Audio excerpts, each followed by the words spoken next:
Bonjour, je suis Eugénie, formatrice en yoga et en pranayama. La vidéo que je vous partage aujourd'hui, c'est un extrait d'une formation sur la transmission du pranayama qui est désormais proposée en présentiel. Alors, aujourd'hui, on va voir comment proposer Kapalabhati à nos élèves débutants. Traditionnellement, le pranayama, ça se fait assis, alors quand on l'enseigne, on propose à nos élèves de trouver une assise aussi confortable que possible, de l'aménager avec des supports quand il y en a besoin, etc.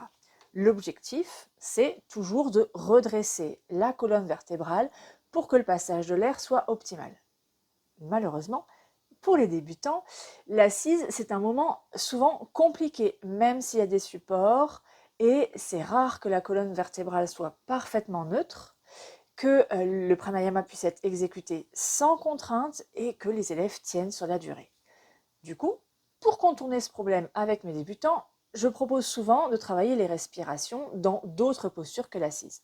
Ça peut être en Shavasana par exemple, mais pour certaines respirations comme Kapalabhati, c'est un petit peu plus délicat.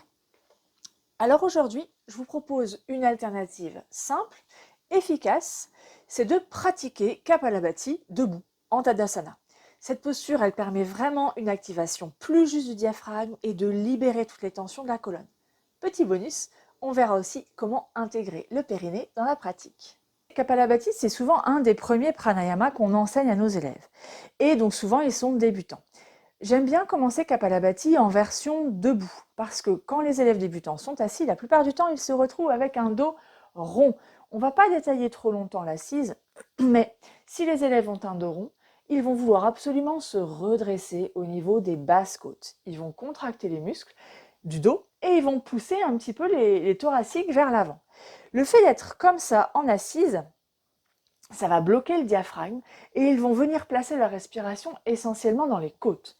Donc, un Kapalabhati avec une mauvaise assise, il y a de fortes chances que ça se place dans les côtes. Si jamais ils sont assis en dos rond et qu'ils ne cherchent pas à se redresser, ils vont quand même avoir tout le poids de la cage thoracique qui va venir se placer sur les viscères. Et là, c'est pareil. Les viscères, il va y avoir énormément de pression à l'intérieur du sac viscéral et du coup, ce sera moins mobile et on risque d'avoir plus de difficultés à faire bouger le ventre. Donc, le mieux, c'est de trouver une position où les élèves ont une colonne vertébrale droite, naturelle, avec ses trois courbes. Ça permet au ventre d'être mobile et de bénéficier de tous les bienfaits de ce pranayama.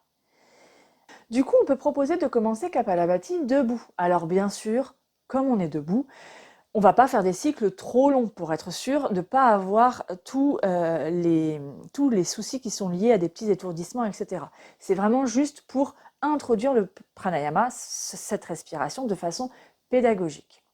Debout, ça a aussi un autre avantage, c'est que les personnes que j'ai, surtout les femmes qui viennent dans les séances, c'est pas sûr à 100% qu'elles me disent si elles ont des problèmes de fuite urinaire, par exemple. Et il y a aussi parfois des femmes qui viennent d'accoucher et qui ont un périnée qui n'est pas toujours parfaitement remis. Dans ce cas-là, si jamais je suis assise dos rond, je vais avoir mon Kapalabhati qui va pousser plus fortement sur mon périnée. Cette poussée de Kapalabhati sur le périnée, donc on n'a pas parlé du périnée, je vais juste faire un tout petit aparté pour que vous ayez quelques idées, quelques outils.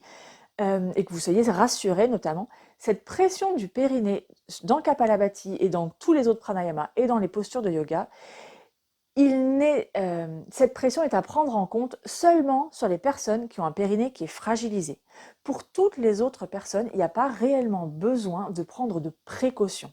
Pour la simple et bonne raison qu'elles font du yoga qu'une heure seulement par semaine.